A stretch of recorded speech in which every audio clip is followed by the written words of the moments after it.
here coming to another video review. And today, I'll be taking a look at Generations War for Cybertron Siege Leader Class Shockwave from the War for Cybertron Siege toy line. Here he is in his primary vehicle mode, compared to a soda can.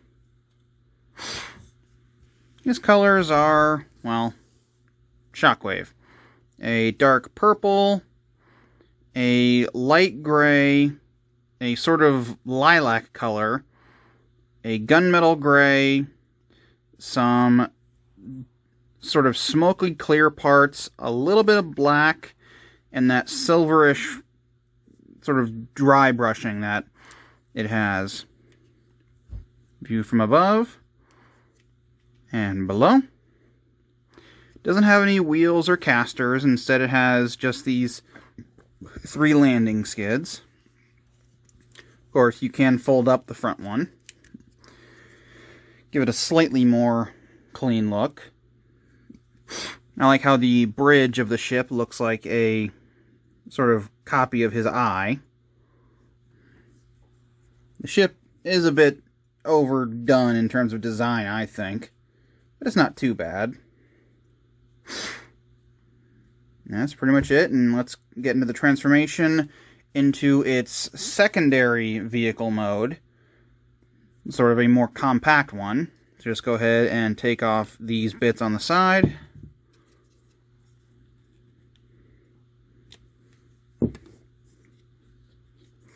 And untab these armatures, or these panels. And then these panels here plug onto posts on the on these sections here, which are the siege posts, the effect parts posts. And then this whole panel here plugs in right in here on both sides. And then just get rid of that. And here you have Shockwave in his more compact vehicle mode, which is personally the vehicle mode I prefer. It just looks a little cleaner. And you can see we now have this more G1 gun design going on. Speaking of gun design, you actually can, in a way, turn him into a gun. So we'll go ahead and do that. Just unplug this hose. And there's really not anything good you can do with the hose. Best I found is to plug it in back here just to get it out of the way. And then fold down these fins. And then take the landing skid.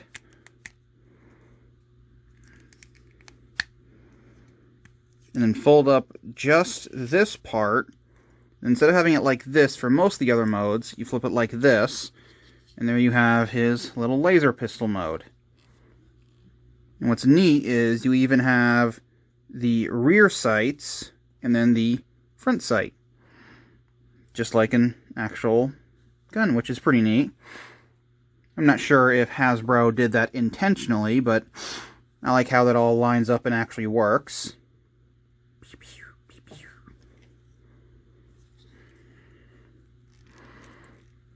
And go ahead and get this guy back into his ship mode, and then we'll go on to his sort of secondary mode off to the side. As for his secondary mode, you're able to use all of this stuff to make sort of a smaller hoverboard ship. And so to do that, just take these panels off the side and off of the side, and then fold this fin under there like that. Same thing over here. Then these, you have these ports here that go on these posts on what is the bottom of the barrel extension. Just plug that into there. Same thing on the other side. Just plug that into there. When you close this up, this T-tab will go into that slot right there. And then these two tabs will meet there. And then you take these wing sections, and this post goes into this port right here. Same thing on this side. And you get sort of a drone ship to go along with him, which I think is pretty neat. You get two little ships. Just set that off to the side. And now we'll take Shockwave from his ship mode into his robot mode. So to start things off, fold down these fins, fold up the landing skid, unplug the hose, and you want to take the bridge, pull it back. It just tabs into this slot right there. Go ahead and split the entire bridge section. And then split this section back here. Bring it all the way down. And it will sort of, on this double hinge, it will sit there. Bring this all the way back. Fold this in. And this tab will go into that slot. And this tab into that slot. Just close that up. And then spin that around. Bring this down, swing it in, swing that around, and there you have that. And then up here, open up the cannon part and just bring it down, bring the arms down, close this back up. This tab will go into that slot, collapse this down, and these two slots will go into these tabs here. Take the hose and plug it into this port on the back of his arm. Just bring that down, open up the chest, flip up the head, and then these two tabs will go into these slots back there. And there you have Shockwave in his robot mode. Here's his size compared to a soda can. His colors in this mode are virtually identical. A dark purple, some translucent, almost basically completely clear plastic, light gray, lilac, a little bit of silver paint, a little bit of black, and then the dry brush for the battle damage, which thankfully isn't very egregious on him, which I quite like. View from above and below. His articulation is, pretty good as you would expect for Seige. His head's on a ball joint, although it's in the base of the neck instead of in the head, probably because of the light piping.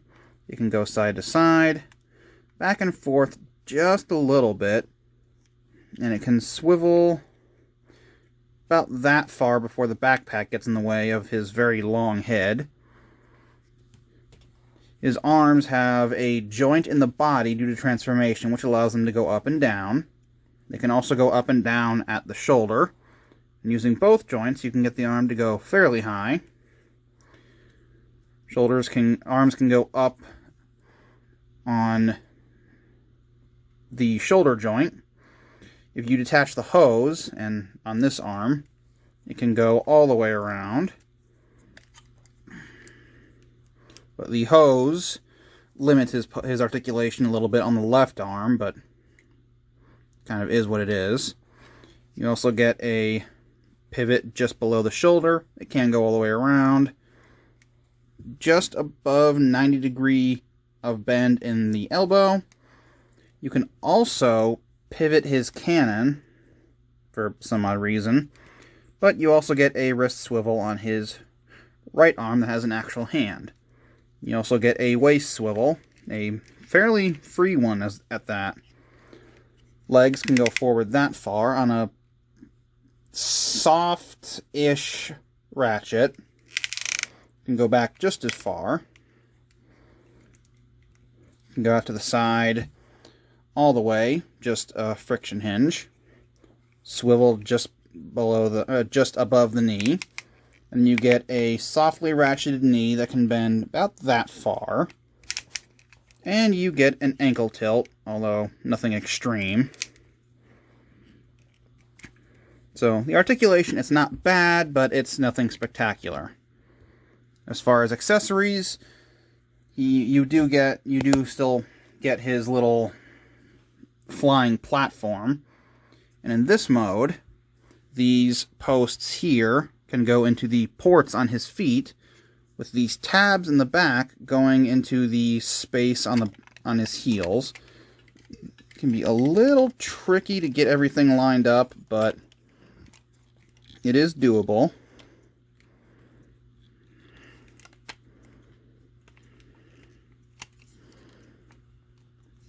And you can have him riding on sort of a combat hoverboard.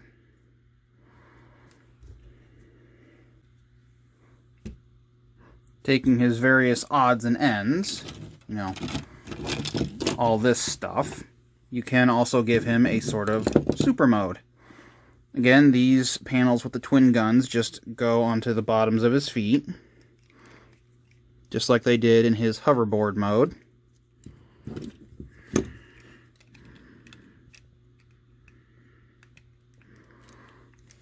Give him a little bit of extra height. These ones, you take the cannon, bring it down, it tabs in with this tab into that slot, rotate it forward, and this post goes into the port on his shoulder. Be sure and get this panel around the Seige post there. Same thing on this side. Bring down the cannon arm, rotate it forward, plug it in on this side. And then this big thing, you just split it, fold in these cannons, and rotate these and swing them back. Rotate them so that the ports are facing out and the guns are facing in. Open it up, and it'll pretty much attach right where it was in the spaceship mode. You have these ports on either side of his backpack. We'll line up with those posts on either side. It's easier if you put this side on first to get around the hose. So just get that lined up. Swing this down. Plug this post onto that side. And there you have him all armed up. Doesn't give him a whole lot of extra height, but it does give him a little bit. He's still not a true leader class size. Most of his posability is unhindered. However, because of the backpack and the giant shoulders, his arms can no longer go all the way around. They can, however, still go up and down at both joints, although they can't go at both joints at the same time because of the shoulders. You also get extra articulation in the secondary arms. You have a pivot right at the thruster itself, back and forth, and a 90-degree hinge at the elbow, with more pivot at the cannon, for some reason. So you do get a decent range of motion on these secondary arms, although they still look very odd. And you can also sort of maneuver these flaps back here however you want. They can move in and out and swivel. Oh, and the waist swivel is unhindered as well. So overall, his posability is virtually the same, although his arms are a little hindered because of the giant shoulder things he has now. But overall, this figure's not actually pretty good.